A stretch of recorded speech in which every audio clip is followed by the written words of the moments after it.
Hi, I'm Emily and I'm a knit and crochet designer. I love exploring different yarn crafts like macrame and punch needle, and recently I've become obsessed with Latch Hook.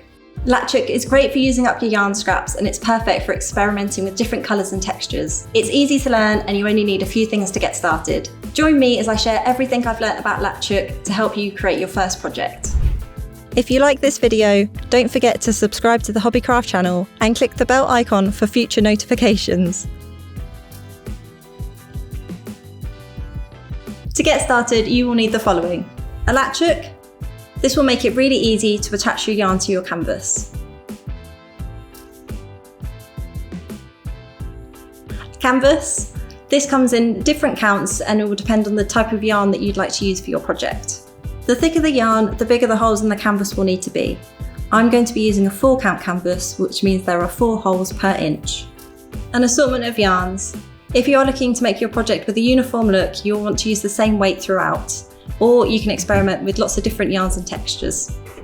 Cardboard. I find it handy to have a range of cardboard cut to different sizes. When you are using balls of yarn, you will need to cut multiple strands at the same length.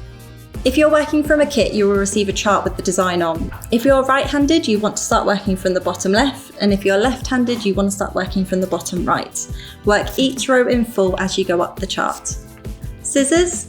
So I like to use some larger, sharper scissors to cut all of my tassels, and then I also have some embroidery scissors to tidy up any bits at the end and to also sew in the canvas.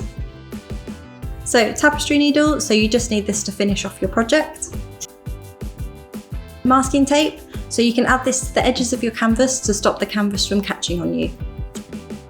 Weights, so these are really handy to help keep your project in place as you're working on it.